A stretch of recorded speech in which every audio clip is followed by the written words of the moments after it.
It's time to get real, reality TV aficionados.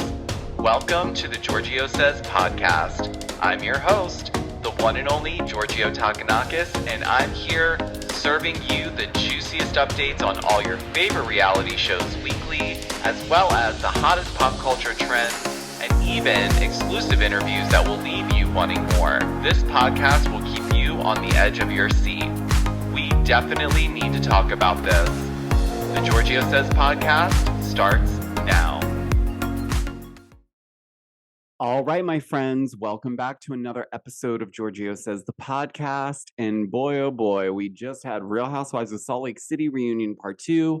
Now, if you guys are privy and you have Peacock, then you know that the next day they are releasing the uncensored version of the reunion. I absolutely am obsessed with this. They need to continue this. I don't know why. It just makes it so much better when there's not the censorship around the curse words. I feel like it slaps. Nonetheless, we are going to break down part 2 of the Real Housewives of Salt Lake City reunion. But before we get into that, I just have a little bit of quick tea, and it does have something to do with the Salt Lake City reunion from last night. So Monica's mom did get on X, Twitter, whatever you're calling it, and she had something to say about what Monica kind of explained around her mom and her love for wanting to be on television and pursuing a career in it. So let's quickly get into some quick tea about that, and I'll read you what Monica's mom said, and then we'll get right on into the recap.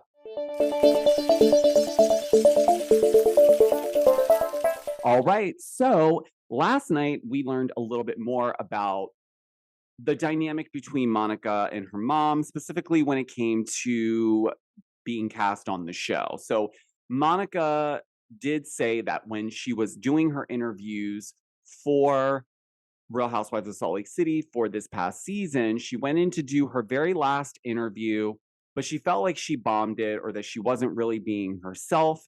And so she went to her mom's house and laid on her couch and cried, in which her mom, I guess, as a way to comfort her, said, "Well, sweetheart, let's say a prayer." And the prayer went something like this. She said, "Lord, if Monica doesn't get the spot on the Real Housewives of Salt Lake City, please let them pick me."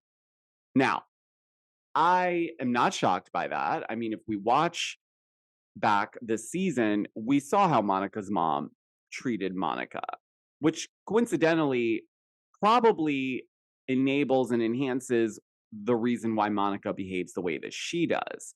So it was quite interesting learning those little tidbits, because also Monica had mentioned in the reunion that her mom left her at that random family's house in Pennsylvania so that she could go to New York to pursue a career in television.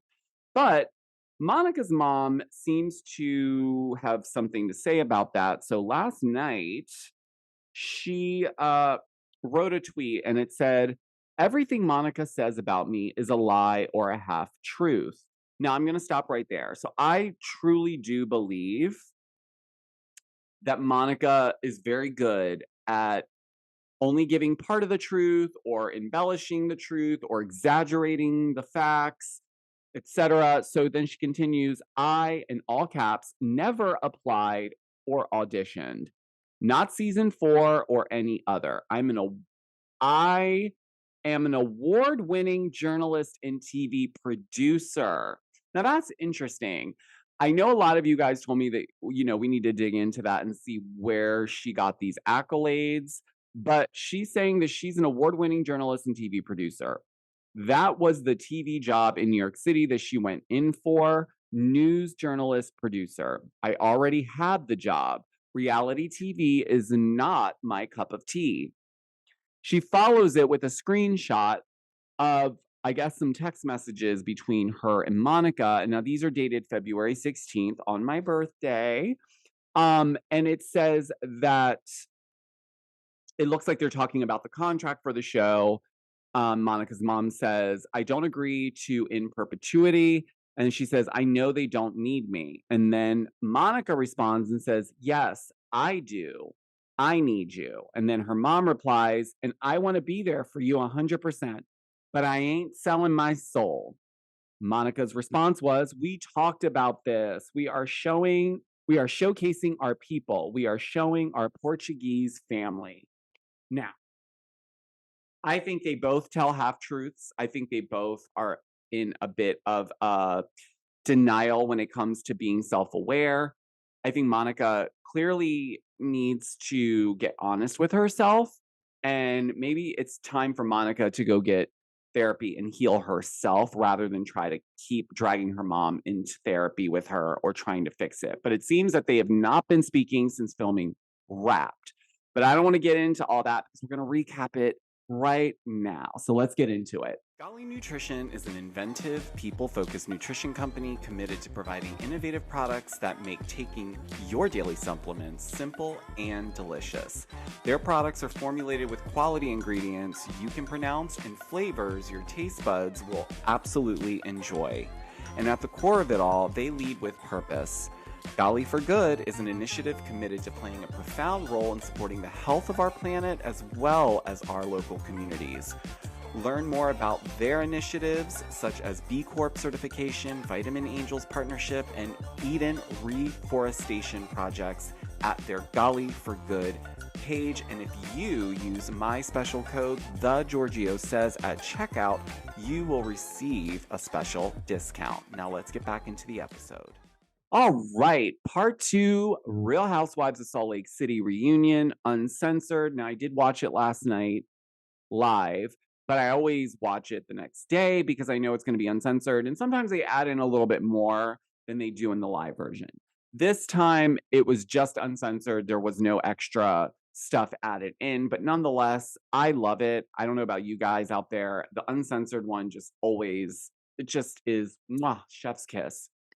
But we start off the episode with Monica detailing just more about her relationship with her mom. And as I mentioned in the quick tea segment of this episode, Monica claims that, her mom really wanted to have a career in TV. She didn't specify specifically what type of television, but it seems that Monica's mom was a journalist and an award-winning journalist and TV producer. So there's that. But I don't necessarily believe that Monica's mom didn't want to be on TV. I don't believe that she was coerced by Monica to join the show. I do think, and based on some of the ladies' reactions while they filmed with her, they also pointed out that she definitely was trying to take center stage by befriending them, being very charming, kind of overshadowing her daughter. Now, we can go into a whole episode about the mother-daughter narcissistic relationship dynamic, but we're not going to do that on today's episode. I'd rather actually bring on Vanessa. She deals with narcissism and has a whole thing about that. I'd love to dig into that relationship with her, but that will be for a future episode. But it was quite interesting because it is clear to me that Monica is someone who does give a lot of half truths. And the thing is, it's not that they're lies, but she'll embellish it to a point where it's not necessarily the full truth. For instance, we get the whole situation regarding Greek Easter that comes up. Now, we didn't get to see this on the show.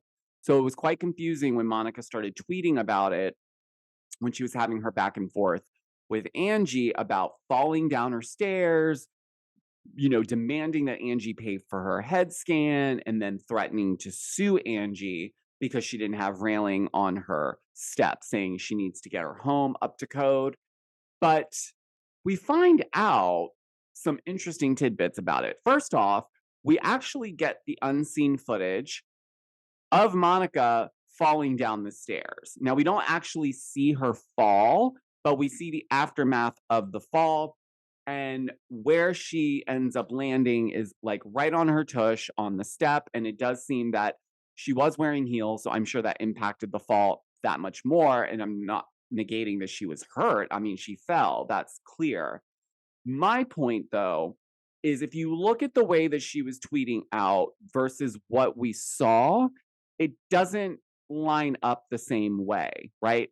She made it seem as though she went to grab for a railing that wasn't there and then tumbled forward, which if that happened, I would assume you would have tumbled all the way down the steps and not landed the way that you did, which was on your butt. I feel like you would either land on your side or you would something other than the way that it was shown.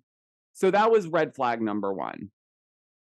The second part to that was when she demanded that Angie pay for her head scan, Angie said, that I wouldn't have to pay for your head scan, Monica, because production paid for your head scan. Obviously, because that's considered a working environment. So if she was injured, obviously they would take the step to ensure that she's been, looked at and everything's clear. And obviously they would pay for it. But nonetheless, we also learn that Monica says that she talked to Meredith about this, and Meredith was like, well, do you want Angie's house? I mean, you could get it. Now, Meredith says she didn't say that, but Meredith did say that she said it was a huge liability, and it is true. It is a liability. Obviously, if anyone falls or gets hurt in your house, you are absolutely liable. Thank God we have railings on all of our staircases, but I don't necessarily think that, she was injured to the point where she would need to be that nasty about it. I think the issue is that Monica comes off to me like someone, like I said, who embellishes and exaggerates and is, dare I say, a bit opportunistic, like her mother. So sometimes mother-daughter relationships, from my vantage point, because I have been around situations like this that are similar, there's this weird dynamic between the mother and daughter, but ultimately they're both very similar, very much the same person, and that causes a lot of the clash. Now, I'm not saying that Monica has not dealt with trauma with her mom. We obviously learned a lot of horrific things that her mom put her through while the season aired, but in this particular case, I feel like Monica is fighting in a very juvenile way. And yes, I will continue to say it. This made the season what it was. All of this is all because Monica joined the show. So I'm not negating that. But two things can be true. Monica can be a mess and fight in a way that's more juvenile and not be very becoming of her, or it's showing that she's looking for growth. She still is kind of acting like a troll account, you know? So I don't know. Does she keep going from here? It seems, though, that Whitney was already kind of showing signs that she would be cool with Monica because it seemed like she validated some of the things that Monica was saying, specifically around her mom, because Whitney also talks about how, you know, she's had issues with her mom, even though they're in a better place. There was times where she didn't even get a birthday message or a holiday message from her mom. But then on the flip side of that, the show kind of adds to that uh, toxicity, if you will, because rightfully so, you have to talk about things and that probably pisses people off. So with Monica having her mom on the show, I think they didn't really understand what they were getting themselves into. I think Monica's mom looked at it like a TV show. Monica took it a little bit more seriously, but I also think Monica, whether it was conscious or not, was trying to show how destructive and abusive her mom actually is. So there's that. Uh from there we go to, Lisa talking about how Jack, she first jokes and says Jack's not going on the mission, he aborted it, he's having a good time in California. But obviously that's not the case, but what she did say was that, things do get delayed sometimes with visas, and coincidentally, her son thought it would be really funny to send in his visa photo to the government of him on a boat shirtless, which Lisa then says, he has been working really hard on his body, but the government didn't find it to be funny, so it delayed their visa process. But just so everyone's clear out there that is still questioning whether or not her son is on the mission, he is on the mission. But we have Mary joining the cast for this segment. And look, One thing I've learned about Mary Cosby is you've gotta take her for who she is, and you've gotta either accept her or not. I do feel that at times Mary is one-sided, like, I wish she would take what she dishes out, and I think if she did, she probably would even be that much better of a housewife, but because she's so stubborn in that way, and she only wants it the way she wants it, and she only wants to say what she wants to say. Now, one thing I will give Mary is she does say it to their faces. She is a straight shooter, and I can at least appreciate that because there's a lot of fake and phonery stuff going on. Mainly in interviews is where people like to take digs at other people. They would probably not necessarily say that to their face. Mary says it to their face. She just repeats it again in her interview. So it's more of a double down in the interview, but she always says things to people's face. Like the comment she made to Heather about looking inbred. Now I know a lot of you guys still don't think that that is okay for her to say, but from Mary's point of view, she finds that the comments and the jokes that Heather made about Mary's house this past season when she went to visit were worse than the inbred comment that she made to Heather. I don't I don't agree with that. I don't think that that stacks up the same way, but to Mary, that's how it goes in her mind. Now, this is where I find her to be a little bit stubborn because Lisa calls her to the carpet about it and says, "Well, look, you say things about all of us and we take it and we don't act that way, but as soon as we challenge you or throw it back to you, you're very much like you shut off and you ignore everybody," which is true. She does do that.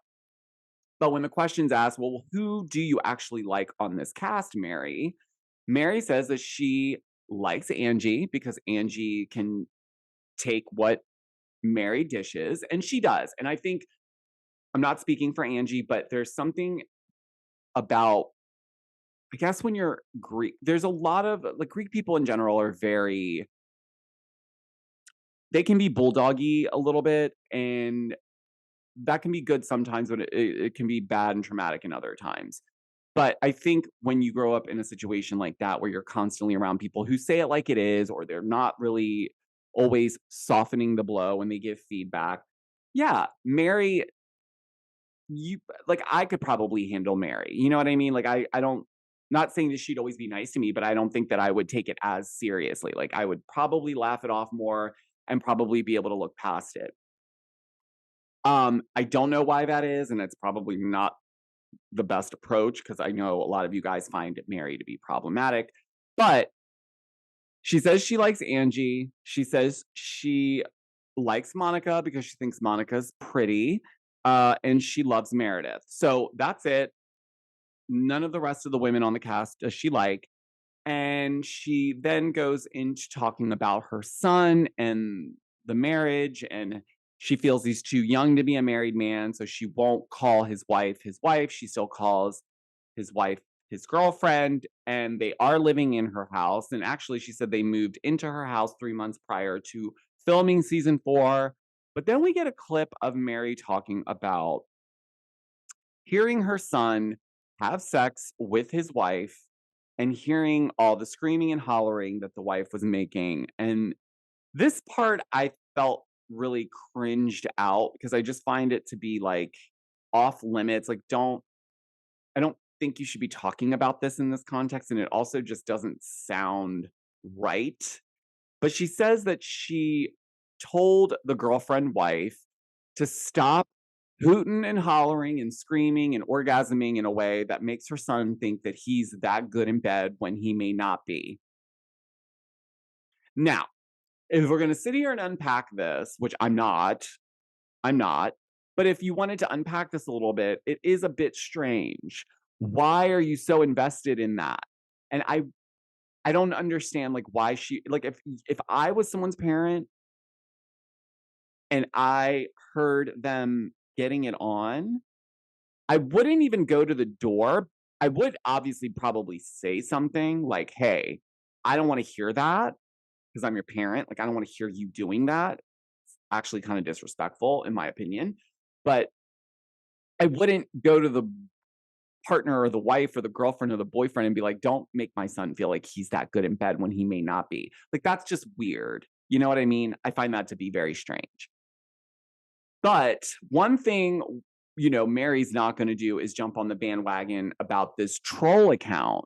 Okay. Because I think ultimately it's not that she doesn't believe that Monica was a part of it, but I also think Mary wants to hear Monica's side of the story. And one thing that Mary pointed out when she watched the finale, she said that it was a bit unfair that they all ganged up on Monica and isolated her and basically sent her home packing when they didn't even look at any of the things that they contributed towards the situation, which I can at least agree with that a little bit. Um because they didn't really give her too much of a chance to explain herself, at least from what we saw. But to be fair to the other ladies, at that point when she's been found out, do you really want to hear an explanation? Like, it's too late at that point. We still don't know what the full side of Monica's story is because we're not going to get that until part 3. But Lisa then turns to Mary and says, "Oh, so you don't care? Would you not care then if this troll account called you a dumb bitch?" Mary was like, "Probably not. I've been called worse on Twitter." But then Lisa goes to Heather, and here we go. This is when we know that they came prepared because then Lisa says, "Heather, play the audio. Play the audio." And so they do. Now, Monica's saying that they're only playing one side of it and that she wasn't referring to Mary when she said dumb bitch. But when you listen to it, it essentially sounds like she's calling Mary a dumb bitch. Is that the worst thing ever? No, but I think for them, it's proving the point that Monica's a liar, or she's not telling the whole truth. This goes back to Monica's mom saying that, Monica likes to tell half truths. I believe that. I do. I really believe that Monica believes the exaggerated half truths that she throws out there, right? But, Mary is her own person and Mary's going to say it like it is. And quite frankly, Mary doesn't care if there's a camera around or not, which probably makes producers happy because they don't have to worry about her being weird on camera. She's just going to be herself and she's going to say what she wants to say. And she doesn't care what you think or what you feel. But it's interesting because this dynamic between Mary and Monica, I'm almost wondering if maybe Mary sees Monica as like some sort of daughter, like there's some yearning there for some mother figure. And I think Mary feels that. So she's giving a lot more compassion and empathy and support to Monica, which is not a bad thing because it's clear Monica hasn't had any real role models in her life. Her dad walked out, she hasn't seen him, doesn't even know what he looks like. Her mom is batshit crazy. Okay. And then she's got a whirlwind of crap in her own life that she's sifting through that is still coming out as I'm doing this podcast. But I think for the rest of the ladies, it's going to be a challenge. Like, I don't think Heather is going to come around to being cool with Monica anytime soon. I don't think Lisa is going to jump on that bandwagon either. But I do think, and I've said this even before the reunion, I definitely see, and Whitney has already started to refollow Monica, just so everyone's aware. And it made sense this episode because you can tell that Whitney's kind of validating Monica's issues when it comes to her mom, the show, the dynamics with family and things like that. Whitney explains that, at one point her and her mom were not in a very good place, so much so that she wasn't even getting birthday messages from her mom. Now they are in a better place now, but that's taken a lot of work to get there. And so the dynamic of the show does add fuel to fire if there's already a fire there. Like if you're not good with your family and you talk about it on the show, that probably pisses the family off even more. And that creates more of a barrier for you to be able to work on your relationship or move on from something. So that was not super surprising that, Whitney would kind of be neutral or more empathetic in that regard. So maybe she's coming from a place of understanding, and maybe that's due to her doing a lot of this work on herself and spending all this money in therapy.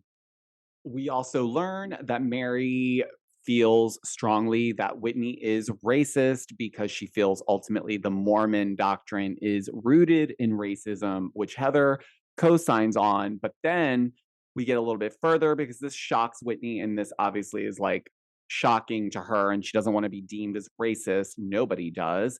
But she asks the question, have I said or done anything to you, Mary, that would make you feel that way? And Mary does say no, she hasn't said or done anything. I think this really has a lot to do more with the Mormon doctrine and things like that. But it seems that Mary is still even respectful of not digging too far into it religiously because she respects that part of it. And but it is a bit of a kooky, quirky situation because I do believe that Heather is right. I do believe that they do have some things rooted in racism. So it's not completely out of left field, but I think because Mary doesn't like Whitney, it's easy to kind of tie them together. And maybe there's things that, annoy her and that makes her feel like she's not even a genuine person. Nonetheless, she does clarify she doesn't think that Whitney has done or said anything personally to Mary that would deem her a racist. So there's that.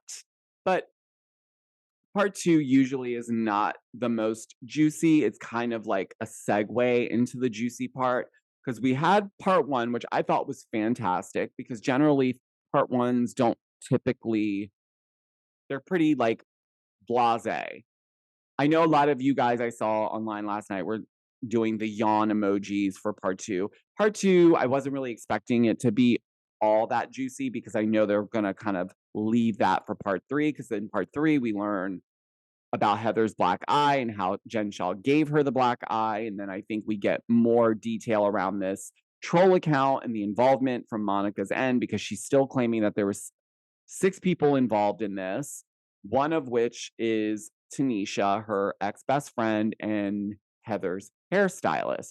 So we'll also probably dig into the lawsuit of it all because it kind of came up a little bit, but they're obviously shelving that for part 3, rightfully so. And I know a lot of people are having watch parties for the part 3 of this reunion, and I wish someone around here or that I was able to put one together. For some reason, I'm struggling with putting a watch party together in this area. I think I just need to take a step back and go back to the drawing board. But that's a whole other podcast in and of itself because I feel like I've been trying to do watch parties in my area for at least a year. And I just haven't found the right situation, right place, or even how to go about doing it. So I did talk to Besties by Bravo, Caitlin Marshall, who I do her podcast every Thursday, and we actually recap Salt Lake City. But she's doing one, and it sounds super fun. Like I would love to do that. So I'm gonna keep trying. Probably won't get it in time for part 3. Um, but who knows? You never know. But yeah, so I will say that this episode wasn't the like height of reunions. But overall, when you look at all the Salt Lake City reunions, this is by far the best, minus the set. I will agree there. The set is horrible. I know a lot of you guys are chiming in on the set. It's terrible. It is. It's a very high school play. It's very low budget. I don't know who came up with that idea. But nonetheless, I really do think that Monica has played all her cards, and this is where I get stuck. It's not that I don't want Monica back. I just don't see where she goes from here. What is left of the story? Or are we just gonna just move past it all? Because to me, the amount of story we've gotten from Monica would be enough storyline for at least 3 seasons on Housewives. Like she literally just vomited everything between her and her mother. I'm indifferent to Monica. I find her to be a bit of a bullshit artist. I know a lot of you guys don't care about that because you ultimately like the messiness for the show. And I get that. It's entertainment at the end of the day. And that's what we watch these shows for, right? But it just, it seems like she either needs someone that really is her friend on the show, like for real, that she can kind of balance off in this group. I just don't see her being in this group just doing what she did this past season. I think it's just it's all over the place and she's got so much trauma and you don't really know what to believe with her. And I don't know what to really believe. There's moments where I'm like, wow, I feel really bad for her. But then I take a step back because I'm like, well, wait, some of the stuff that you said this way didn't actually end up that way. Like the head scan thing. Like, why are you threatening to sue Angie for falling down her stairs and saying that she needs to pay for your head scan when production paid for your head scan? That that's weird. Uh, so little things like that. Also her mom, I'm not buying the bullshit. I don't really believe now, unless someone proves me wrong, because I'm not going to go digging for this award-winning journalist credit that she's referring to herself as having. But if you guys are out there and you come across it and you want to prove me wrong, please do so. I would love to know what TV station or what she produced that was award winning. I'd love to see the award or the accolade. But it doesn't seem that Monica and her mom are even speaking to each other. So I'm not even clear if Monica comes back, if her mom will sign on to join her, unless this will be the real kicker. If she does, then we really will know that Monica's mom really does want to be a TV star and or a housewife, which I do believe. She may not have auditioned, but she did see it as an opportunity to become a housewife. She wants it just as much as her daughter. And if you saw that video clip that I believe Kayla Marshall played, not last week, the week before, it was after the finale. There was a video released where Monica and her mom were talking, and her mom's like, "This is a TV show. You are an actress." Like, that leads me to think that Monica's mom is very privy to how TV works. Obviously, if she worked in TV, she understands, how it's supposed to go. I just think that Monica also knows how this goes, but she was using it as a way to exploit her mom and her abusive behavior. So there's that. I don't know what to believe. I really don't.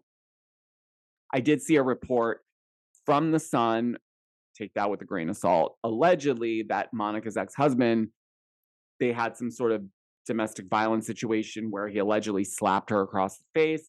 I'm not saying that's not true, but I'm not saying it is true because it's like weird that all this stuff's starting to come out now, which again adds to my point. What is Monica going to bring to the table next season if they ask her back? Which I have a strong feeling that they will. Are they probably super annoyed with her to some extent? Probably, but we can't be that naive and think that producers had no inkling before Bermuda who Monica was and if she was even affiliated with a troll account. So that's always going to be a mystery. Not that production's going to come out and actually say, yes, we did know, because they did put out statements saying that they had no idea until Bermuda when Monica told them. I don't necessarily believe that. Seems like another half truth or exaggerated situation that there's more to it than that. But, I guess we'll find out in part 3 what Monica's real involvement was, and we'll see based on that story if it makes sense or not. Also, I'm expecting Jen Shaw to tweet or put out an Instagram post anytime now.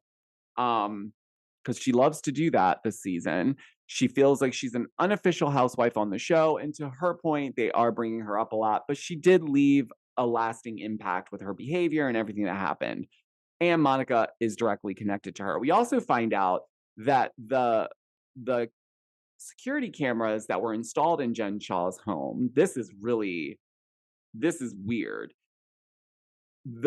I guess Jen Shaw wasn't home when they were installing the security cameras in Jen Shaw's house, so they set it up to Monica's phone. But when Monica stopped working for Jen Shaw, she was still able to access those cameras, so she would allegedly chime in and watch what was going on in Jen Shaw's house. That's creepy, that's weird, and that's a bit stalkerish. So take that for what it is, but yeah, that was pretty much part 2. It was uncensored on Peacock. I do love it. So if you did watch it last night live, I suggest you watch it again on Peacock because it just it's so much grittier when you don't have the bleeping. You know what I mean?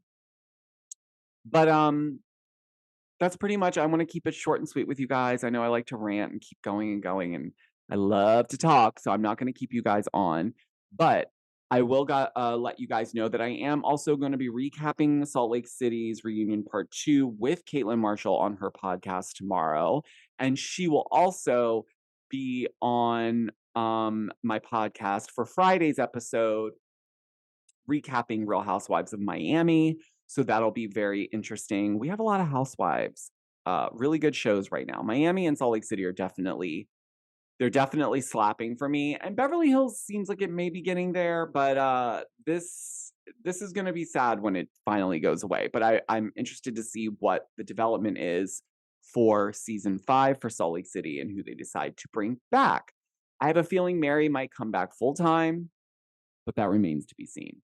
But anyways, if you guys need a reminder, you may not, you shouldn't at this point if you've been following me for the last few years, but if you want to get my quick recaps on all your favorite housewife shows, you can follow me at Giorgio Says on TikTok and Instagram.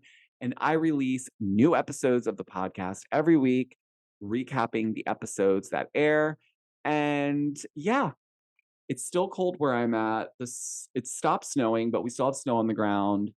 The sun is out, but it's freezing. So I'm going to be staying my little behind in the house again, staying warm. And I hope you do the same. Stay safe. And until the next episode, guys, I will talk to you on the next one. Bye.